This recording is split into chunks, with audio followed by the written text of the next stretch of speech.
Hello everybody, this time I am coming to you from Costa Rica, Central America, a small country known for its ecotourism, amazing biodiversity, friendly people, and of course their sustainability and well-being efforts. We are here in a small indigenous community that only makes up 2% of the population indigenous, and we're here to do volunteer service. And so this time I will be talking to you about volunteer tourism. So most mass scale tourism that we talked about, such as resort and cruise tourism, really has been criticized for being isolated, putting tourists in a bubble that doesn't allow them to actually get to know locals, let alone have some of those impacts on the local community in terms of money or any kind of benefits really. And so yet we have many tourists that really crave authenticity and crave an opportunity to give back. And so this concept of volunteer tourism has grown tremendously in popularity. In fact, so much so that we have sort of a problem of a sort of greenwashing even in volunteering. So stay tuned for that. So we came to this small community by van, and as I mentioned, a lot of those volunteer projects have grown so much in popularity that it was actually difficult for tour operators to stay on top of it and find good projects that could be meaningful for the local population. This is our bus driver, John. John, say hi to everybody. He is helping out happily in this project.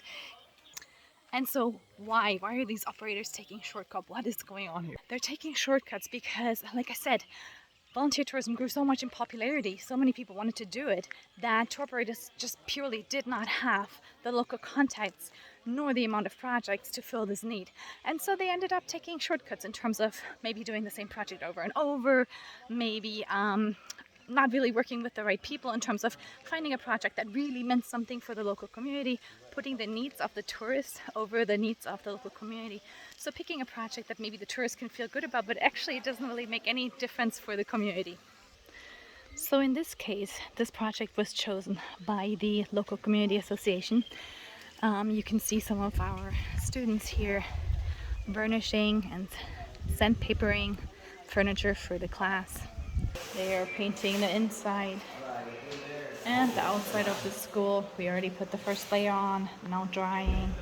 I mentioned already that this was an indigenous community, so the students here learn Kuuma, the local language, as well as, of course, Spanish. How are you doing? Good, good. Good. Now, one of probably the most well-known and worst cases of this shortcut and putting the need of the tourists in front of the needs of the community was actually tourism in Cambodia, where basically kids were taken from small villages, probably similar to the one that we're in, and taken to orphanages just so that tourists could play with them, be with them. And this sort of orphanage tourism became very, very popular. Now you can imagine it is probably not so good for the kids who really need caretakers that will be there all the time instead of constantly changing and rotating kids, really small kids, teenagers, or maybe tweens who are coming to be with them for a little bit. So here we're letting some of that furniture dry. The kids are getting tired. It is really hot here. How are you guys doing? Feeling okay? We're almost done with the tables. Awesome. Looks amazing. Now we're painting, which is pretty harmless, right? But yet we're really not the most qualified people to paint. We have a lot of local people helping us who brought the letters, and probably the best contribution that we could do besides our work is actually the money for the materials, right, which really, really helps. And of course this project was chosen, as I mentioned before, by the community association, and that is one of the key things, right, that the project has to make sense. It has to actually give back to the local community. It has to be chosen by the community. So often projects are chosen because of the needs of the tourists and not really what the community needs, right? And so there are some examples, for example, in Africa where a school has been painted or built a couple of times and then just taken down again, just so the next couple of tourists could do that. And so how can you as a tourist make sure that the project or the company that you're picking is actually making a valuable contribution to the little small community or even the local people? One, check their website. Make sure that they tell you where the money is going, who's choosing the projects, what communities or local partners they're working with, that there's transparency. Two, Stay away from any kind of project that involves working with kids, especially if you're supposed to be the primary caretaker. 3, look at how many departures this organization has. If this is a volunteer organization who has departures every Wednesday, once a week, probably it is a mass kind of tourism, and the projects might lack really transparency and meaning for the local community.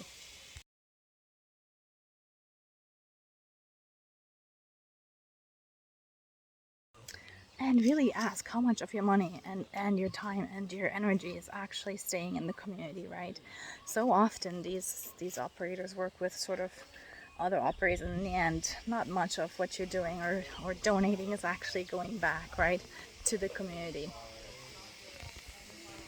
And lastly, don't let these sort of forms of greenwashing keep you from not volunteering at all, because this is what makes tourism beautiful, is that interaction that we get with other cultures and people, right, to be able to make a difference, to build those.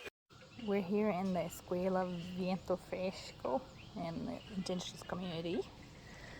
There's about 17 kids in this small school that learn the Kouma language as well as Spanish, and we're here painting in a community association chosen project, redoing the school from the outside, putting a new color of paint, sandpipering, and then also putting varnish on the school furniture, the desks. And we are painting the fence. We brought donations that were put into bags and labeled with the names of each kid, and here you see some of our local helpers that chose the project and know obviously way more than us how to do it. Hola! Hola! And they're helping us in here. Later on we will have lunch with the kids and give them their presents and play with them. So stay tuned.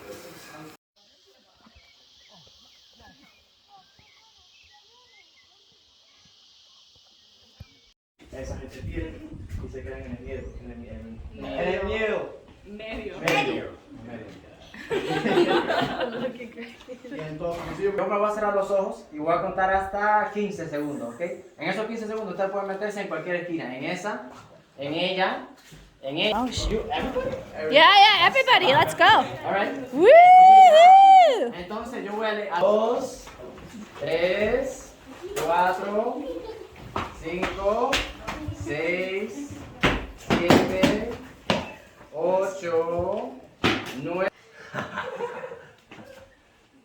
Entonces los muchachos que estaban acá pierden. 5, 6, 7, 8, 9, 10, 11, 12, 13, 14 y 4,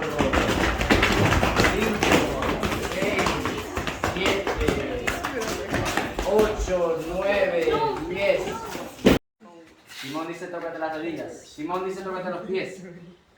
Simón dice tócate la cabeza. Tócate las rodillas. Simon says touch your toes. Simon says touch your head. Touch your shoulders. Ah! Yo te vi a ti. Dale, vamos para afuera. Simon said touch your toes. Touch your toes, Simon Simon said says. touch your toes. Se ponen los toes, todos en los pies. Simon says touch your head. I think they're just mimicking what I'm doing. Yeah. Ok, vamos a hacer en español. Tócate la cabeza. Tócate los hombros. Ok. ¿Viste? Say hey! Woo! Esperen. ¿Qué tiene dentro? Wow! You are welcome! Gracias and thank you! High five! Woo! High five! Woo! Bye. No, bye-bye! Bye-bye! Thank you. Hey!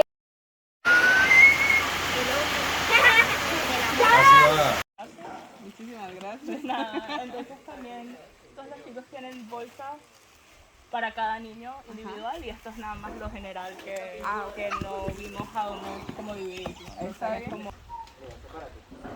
Aw. Acá. Give her a hug or something. Hey! Get her hand. Qué fan. Hey! Woo! I win! I win. Hey!